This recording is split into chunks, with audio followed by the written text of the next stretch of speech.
I am pulling you from the field and giving you a new assignment reserved for special teams like yourselves. Fail at this, and I will have no choice but to split you up. Listen to me. Venomous snakes tried to steal the Linksley's journal before. What if they're back in town to steal it again? No snake has set foot in Zootopia in forever, okay? Even if they had feet. Look, we're already in the hot seat, Carrots, and...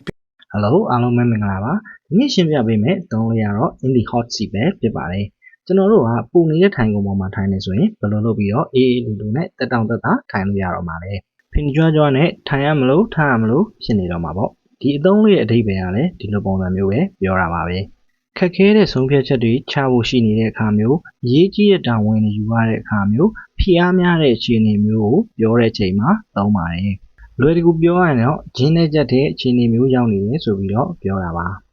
ဥပမာဘောလုံးပွဲတွေပါတွေမှာဆိုလို့ရှိရင်ကိုယ့်အသင်းဒီနေ့နိုင်မှရမယ်ဆိုတာမျိုးရှိတယ်မလားအဲ့လိုချိန်မျိုးမှာ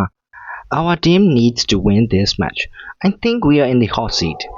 ငါတို့အသင်းတော့ဒီနေ့ပွဲနိုင်မှရမယ်ဟဲ့ငါတို့တော့ဂျင်းနဲ့ကြက်တဲ့အခြေအနေရောက်နေပြီနိုင်မှရမယ်တည်ရည်တွေပါမရဘူးအရေးကြီးတဲ့အခြေအနေဖြစ်နေပြီလို့ပြောတာပါရုပ်ရှင်လေးထဲမှာလည်းဒီလိုပုံစံမျိုးပဲသုံးသွားတာပါပထမခါမှာတော့ scan မှုကနေပြီးတော့မင်းတို့ကိုမြေပြင်မလွတ်တော့ဘူးတဲ့မင်းတို့အတွက် special လုပ်ထားတဲ့တာဝန်တစ်ခုပေးမယ်တဲ့ဒါမှမအောင်ရင်မင်းတို့ကိုခွဲထုတ်ရနိုင်မယ်ဆိုပြီးတော့ပြောတာပါမင်းတို့ကို partner ပေးမလုပ်တော့ဘူးလို့အဲ့လိုမျိုးပြောတာပါ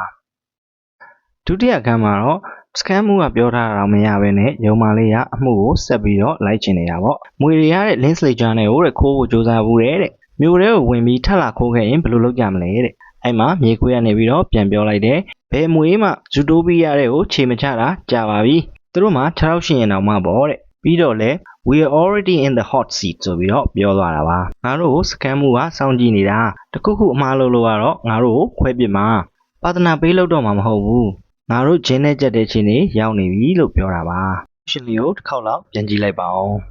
I am pulling you from the field and giving you a new assignment reserved for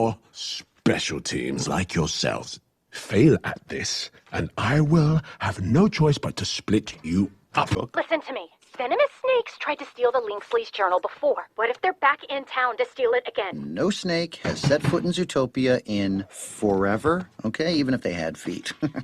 Look, we're already in the hot seat, Carrots, and...